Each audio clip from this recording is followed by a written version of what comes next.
ท่านพ่อไม่เรื่องยังถูกใจล่ะครับคือว่าพ่อนี่สงสัยว่าลูกนั่นเป็นเพียงคนธรรมดาเป็นหยังจึงมีความสามารถสร้างหางน้ำฝนอันล้ำค่าขนาดนี้ได้พ่อคิดจังใดก็คิดบ่ออกนอกจากว่าเจ้าสิมีของดีอีหยังจักอย่าง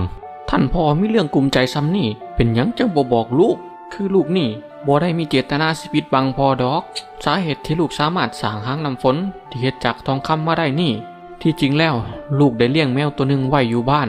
เป็นแมวที่มีลักษณะแปลกจากแมวตัวอื่นเพราะมันเป็นแมวที่มีใบหู4 ใบมีตาอยู่5 ตานับว่าเป็นแมวที่วิเศษหลายเพราะมันสิกินทานเป็นอาหารหลังจากที่มันกินทานเข้าไปแล้วมันก็สิทายออกมาเป็นทองคำตอนนี้อยู่เฮือนของลูกนั่นมีทองคำถมเทไปหางน้ำฝนที่เห็นนั่นก็เป็นอิทธิฤทธิ์ของแมวตัวนั่นที่สร้างขึ้นมาให้ลูกฮะมันมีแบบนี้นำบ่ถ้ามันเป็นแบบนั้นพ่อก็อยากไปให้เห็นกับตาให้เป็นบุญตาว่ามีสัตว์แบบนี้อยู่แถบบ่ลูกพ่อสิพาพ่อไปเบิ่งได้บ่ปั่นนั่นมีความลังเลอยู่พักใหญ่เพราะย่านว่าแห่กันไปหลายคนแล้วแมวของเขาอาจจิตกใจได้เพราะแมวของเขานั่นบ่ค่อยได้เห็นคน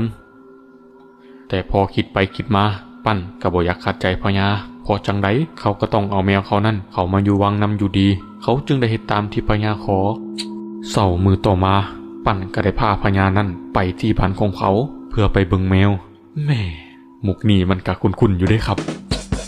นั่นล่ะครับพอแต่ไปฮอดบ้านของปั้นพญาก็ได้แนมไปเห็นแมวของปั้นพอลางๆแต่พอแมวได้เห็นคนแปลกหน้าแถมยังมากันหลายคนอีกมันจึงได้เกิดความตกใจและก็ได้โดดหนีเข้าป่าไปเมื่อพญาได้เห็นแนวนั้นพญาจึงได้แล่นตามแมวตัวนั้นไปเมื่อพญาได้ตามแมวตัวนั้นไปไกลพอประมาณพญาก็ได้สังเกตเห็นว่าแมวตัวนั้นมันแล่นเข้าไปในถ้ำเขาจึงคิดขึ้นได้ว่านี่อาจสิเป็นบ้านหรือที่อยู่ของแมวตัวนั้นอย่างแน่นอนเขาจึงเกิดความคิดอยากที่จับแมวตัวนี้มาเป็นสัตว์เลี้ยงเพราะถ้าเขาขอปั้นจังไดปั้นก็ต้องยอมให้เขาอย่างบ่มีข้อแม่จากนั้นพญาจึงได้ตามแมวตัวนั้นเข้าไปในถ้ำทันทีเมื่อพญาแลนเข้าไปในถ้ำด้วยความลุกลี้ลุกลนนั่นมันก็ได้เกิดเหตุการณ์ที่ประหลาดขึ้นเพราะถ้ำนั่นได้ถล่มลงมาเฮ็ดให้ก้อนหินนั้นหล่นลงปิดปากถ้ำไว้แล้วพญาก็ออกมาบ่ได้เหลือไว้เพียงหูน้อยๆพอให้พญานั้นได้ส่งเสียงเมื่อพวกทหารบริวารได้เห็นแนวนั้นพวกเขาจึงได้ซอยกันงัดและกระทุบหินที่ปิดปากถ้ำออกเพื่อสิซอยพญาออกมาให้ได้แต่บ่ว่าพวกเขาสิพยายามส่ำใดหินที่ปิดปากถ้ำนั่นก็บ่ขยับขยื่นเลยพญาจึงได้ถอดใจและเขาก็ได้คิดว่านี่คงเป็นบทลงโทษที่เจ้าป่าเจ้าเขานั่นอยากลงโทษเขาที่ตัวของเขานั่นโลภหลายเกินไป